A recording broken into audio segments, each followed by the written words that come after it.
Mary Catherine Ham, Brian Wilson, Brian Neiman, today's newsmakers, and you. The Morning Majority, 630. WMAL. 7:07 on Morning Majority. Brian Neiman, Mary Catherine Ham, Brian Wilson. Coming up still, Tony Blankley will join us about a half hour from now. Scott Rasmussen in the next hour. Also, Britt Hume. Yeah. Join us at 8:36. I'm so glad Britt was willing to come on this morning. We'll look forward to talking to him later. 8:36, Britt Hume joins us. Joe DiGenova, our legal expert, joins us right now. I have to tell you, Joe, my mom is one of your biggest fans. I mean, she loves you. Well, I'm his biggest fan. No, I don't know. I don't think so. Mama Neiman called me up the other day, said, you got to turn on Hardball. Joe is on with Chris Matthews. So I turned it on, and there you are, hanging out with Chris Matthews. That's pretty cool. I don't know how I got that invitation, but I accepted. Well, it sounded like Chris was wanted to go out to dinner with you at the end. So yes, he said that twice on the show, and I'm not. It was almost Wiener-esque. Yes, it was, which leads us right into Anthony Weiner. He was very kind to me. It was very nice. No, it was cool. I hope you continue to do the show. Is Anthony Weiner in any legal trouble? I mean, is it possible that he actually broke the law? It doesn't appear so yet. I think the most important thing, which seems to have been missed by everybody, the real serious problem with Weiner, besides all of these literal questions, is blackmail. Yeah. Nobody talks about this, but the most serious problem with a member of Congress who has votes to cast is blackmail. And for some reason, everybody wants to seem to avoid this topic. This is something that the Ethics Committee is going to look at, because this is one of the things about bringing the House into disrepute that they do look at.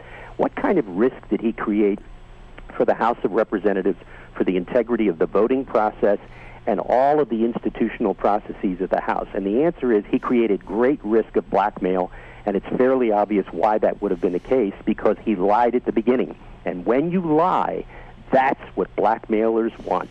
Well, does that argue for some kind of FBI background check for these guys on a regular basis? Well, the vetting process is so public for these jobs. It's pretty much anything in their background, especially now with the Internet and the availability of news sources that are well beyond traditional, and obviously better than traditional in most instances.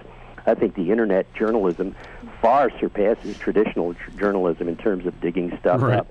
But I think in Weiner's case, the use of the House gym and the use of his office for the lying interviews with the various anchors clearly is an abuse of congressional resources, and will be viewed, along with blackmail, as sufficiently serious to go way beyond censure, including expulsion. So I don't think he's going to last. I think he's going to leave. Well, and just a small update, and I want to be clear about this. The police are looking into the fact that he communicated with a 17-year-old woman Correct. who he knew was 17. He says they're innocent. The parents apparently were aware of this communication, but the police did make a visit to their house and ask them about it. What do we make of that? Well, I think it's because it does show that there may have been communication with a minor, and if he sent photographs, for example, of private parts to a minor or suggested things, they could violate federal and state law with regard to lewdness and other things. So this isn't over yet. There's going, as I said when I was on the Chris Matthews show, once the photographs start coming out, he's toast. But apropos of what Mary Catherine just said, we don't know how many women or children he communicated with, and that's what Pelosi and the female Weiner, Debbie Wasserman Schultz, who is as vicious and nasty as Weiner was before he got, quote, religion.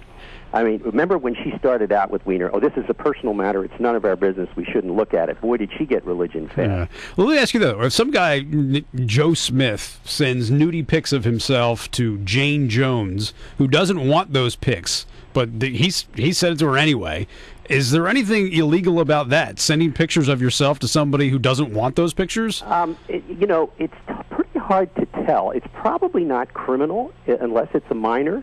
But it probably creates civil liability. In other words, those people have the right to sue in civil courts. Whether or not it's a crime would depend upon the age of the recipient and a few other things. But generally speaking, we have become an extremely libertine and libertarian society with regard to body parts. What I'm hearing from you, Joe, is that we all know that there are two courts in this world. One is the court of law, and one is the court of public opinion. Don't forget the basketball court. Well, okay, the third court. Okay, there are three courts, and we saw that exhibited last night. But getting back to my original point, look, he clearly has lost in the court of public opinion. But I'm sort of interested to say, you don't think that there's anything at all that they could pin on this guy from a legal standpoint?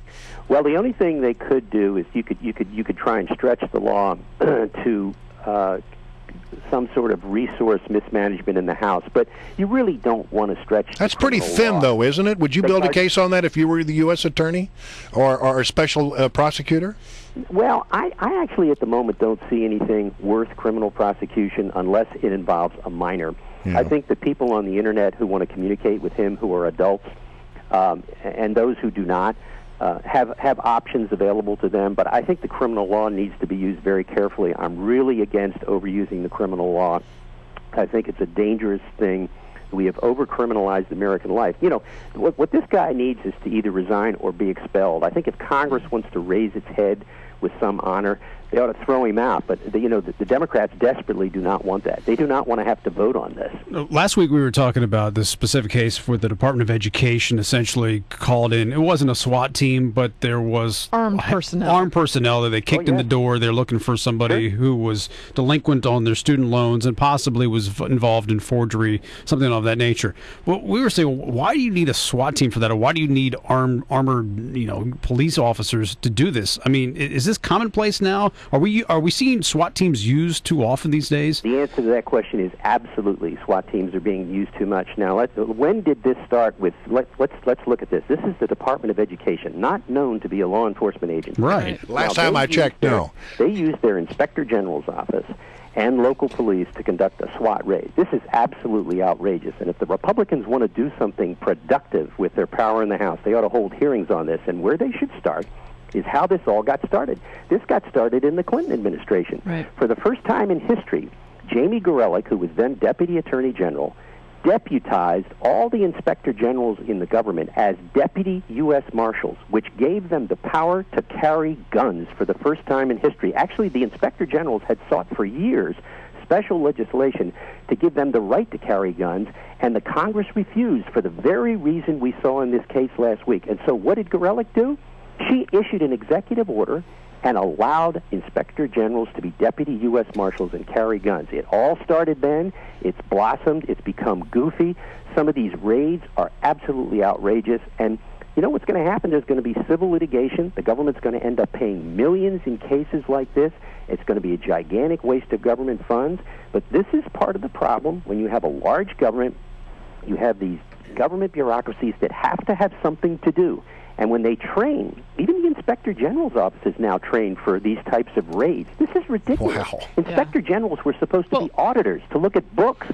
Well, yeah, I find it incredibly creepy and surprising that this is the case. And my fear would be that I think that Republicans, for fear of being looked at as anti-law enforcement, would not actually deal with this problem. My question is, I seem to see a lot of SWAT team stories where there is accidental killing of dogs, of people, of all sorts of things. Yes. Things seem to go wrong pretty frequently. Is it just that I hear about every time it goes wrong, or is it a decent percentage? It is a decent percentage. People are not properly trained. There are too many SWAT teams, and because they're not used for real things, where they're needed, they use them for things where they're not needed for training. Mm-hmm. This Department of Education raid is a classic example of the overuse of force and creating the situation where there can be serious bodily injury to innocent people. For example, the case in Maryland, where they raided the mayor's house in an outrageous breach of legal standards and law enforcement standards, and not a single apology from the police chief involved in that case.